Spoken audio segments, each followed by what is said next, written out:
എല്ലാവർക്കും നമസ്കാരമുണ്ട്. എല്ലാവരും സുഖം തന്നെയല്ലേ?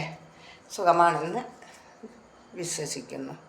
പിന്നെ നമ്മൾ ഇന്നലെ നിർത്തിവെച്ചത് മൂദേവിക്കാരുടെ വീട്ടിലത്തെ കാര്യമാണല്ലോ. അങ്ങനെ അവരുടെ വീട്ടിൽ പിന്നെ തല്ലൂട്ടൊക്കെ മാറ്റി അങ്ങനെ നിൽക്കുകയാണ് കേട്ടോ. അങ്ങനെ നിൽക്കുന്ന സമയത്ത് ഞാൻ പറഞ്ഞില്ലേ ഇഷ്ടം പോലെ പണിയുണ്ടെന്ന്. ആ പണിയൊക്കെ അങ്ങനെ ചെയ്ത് ഞാൻ നിൽക്കുക. ഇങ്ങനെ 2 വർഷം എത്തട്ടെ എന്ന് വിചാരിച്ച്. അപ്പോൾ ഇവർക്ക് കുറച്ചകലെ ഒരു കടയുണ്ട്, ഒരു കിലോമീറ്റർ ദൂരെയായിട്ട് ഒരു സ്റ്റേഷനറി കടയുണ്ട് കേട്ടോ. അപ്പോൾ ആ കടയിലേക്ക് എന്നെ വിടും. എന്നെ വിട്ട് കഴിഞ്ഞാൽ എൻ്റെ കൂടെ ഒരു കുട്ടി ഉണ്ടാവും. പോയി അവിടെ ചെന്ന് കഴിഞ്ഞാൽ ഞാൻ എന്ത് ചെയ്യും? അവരുടെ കടയാണല്ലോ. അപ്പോൾ അവരുടെ പേരിൽ എന്നെയായിട്ട് ഞാൻ നാട്ടിൽ പോരുന്ന ടൈം ആകുമ്പോഴേക്കും പാൽപ്പൊടി അവിടെ നിന്ന് മേടിക്കും, സോപ്പ് മേടിക്കും, അങ്ങനെ ഓരോരോ സാധനങ്ങൾ മേടിക്കട്ടാ. എന്നിട്ട് ഇവിടെ വന്നിട്ട് പറയും ഞാൻ അത് കാശ് എടുത്ത് മേടിച്ചതാന്ന് പറഞ്ഞിട്ട് അങ്ങനെ എടുത്ത് വയ്ക്കും. അങ്ങനെ എടുത്ത് വെച്ച് അങ്ങനെ കഴിഞ്ഞുകൊണ്ട് പോവാം. അങ്ങനെ കഴിഞ്ഞിട്ടിരിക്കുന്ന സമയത്ത് പിന്നെ പിള്ളേരായിട്ട് ഭയങ്കര കൂട്ടിക്കെട്ടൊക്കെ കേട്ടോ. നല്ല സ്നേഹം കുട്ടികളെ. അപ്പോൾ കുട്ടികൾക്ക് ചപ്പാത്തി ഉണ്ടാക്കി കൊടുക്കുമ്പോൾ പറയണില്ല, ചപ്പാത്തി കൂടുതൽ തരുമോ, കാശ് തരാം എന്ന് പറയട്ടെ. അപ്പോൾ ഞാൻ ചപ്പാത്തി ഉണ്ടാക്കി കൊടുക്കുമ്പോൾ അവർ അവിടുത്തെ പൈസ തരും കേട്ടോ. ഒരു 100 പൈസ എന്ന് പറയുക. അപ്പം അങ്ങനെ തരും. അങ്ങനെയൊക്കെ തരുമ്പോൾ അങ്ങനെ നല്ല കൂട്ടായിട്ട് നടക്കും. പിന്നെ അവർക്ക് പെരുന്നാളൊക്കെ ഇഷ്ടം പോലെ കാശ് കിട്ടും. ഈ കാശ് കിട്ടുമ്പോൾ അവരിങ്ങനെ കൊടുക്കലൊക്കെ ഇട്ട് വെച്ചിട്ട് സ്കൂളിൽ പോകും. ഞാനെന്ത് ചെയ്യും?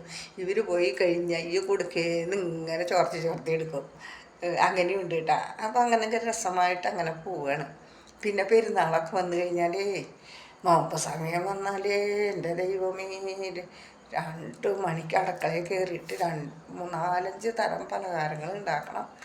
അതൊക്കെ ഉണ്ടായി നോമ്പ് തുറക്കുമ്പോഴേക്കും ആ സാധനങ്ങൾ കൊടുക്കണം. ഈ ഉണക്കയില ഉണ്ടല്ലോ, ഉണക്കയില കയറി ഉണങ്ങിയത് മേടിച്ചുകൊണ്ട് വരും.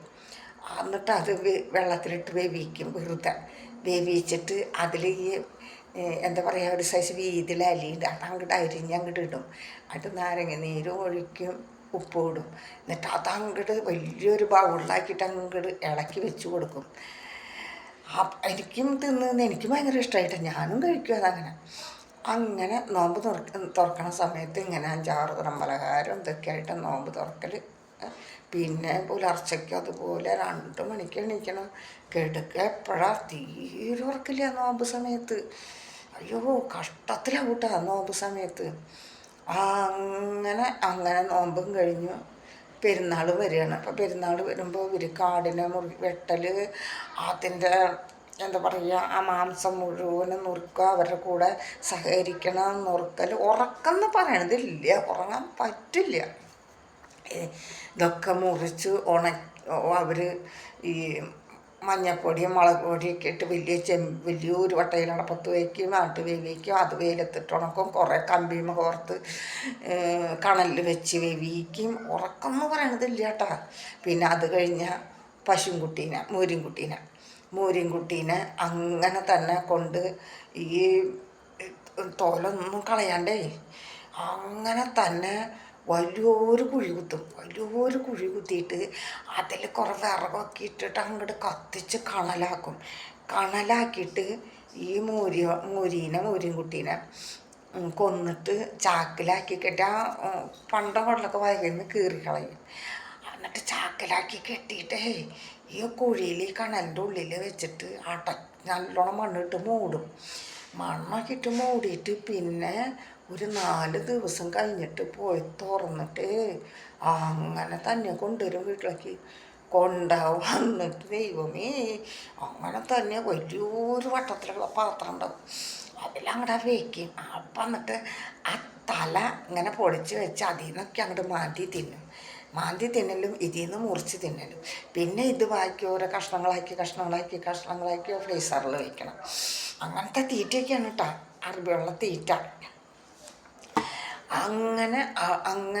അങ്ങനെ നിന്ന് ഒരു 2 വർഷം ആവാറായി.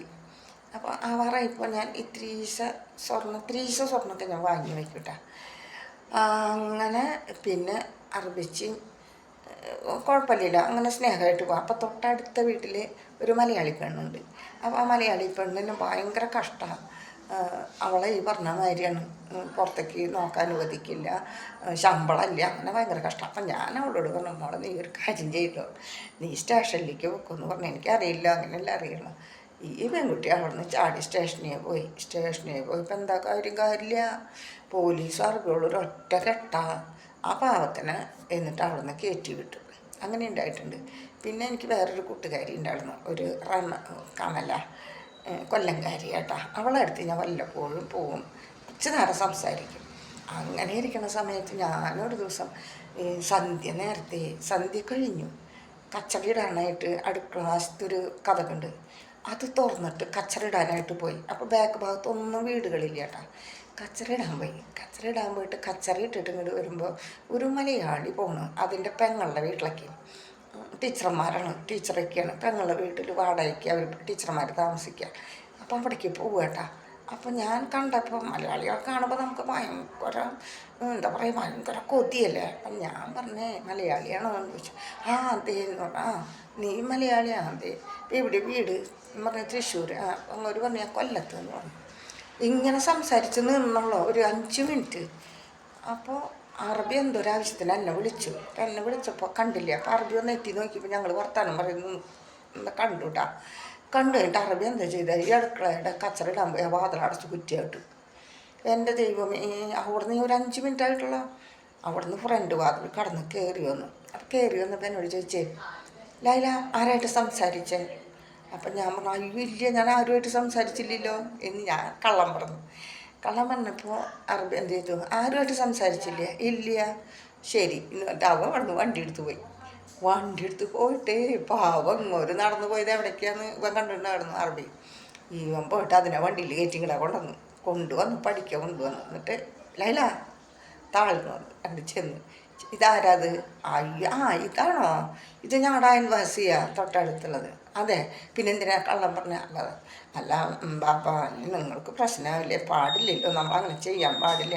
പക്ഷെ മലയാളി അന്ന് കണ്ടു, അയൽവാസിയാണ്, അത് കണ്ടപ്പോൾ സംസാരിച്ച് ഇത്രയ്ക്കേ ഉള്ളൂ. ശരി, ഇനി മേലാക്ക് അങ്ങനെ പാടില്ല കേട്ടോ. അറിയാലോ നമ്മുടെ ഗൾഫ് നാട്ടിലെ ചിട്ടകൾ, ആരോടും മിണ്ടരുത്, സംസാരിക്കരുത്. മറ്റുള്ളവർ കണ്ടു കഴിഞ്ഞാൽ എന്താ പറയുക, ആ സേഫിൻ്റെ അവിടെ നിൽക്കണം ഹദ്ദാമ ഒരാളായിട്ട് സംസാരിക്കണം, അതിന് മേലാക്കം പാടില്ല കേട്ടോ എന്ന് പറഞ്ഞു.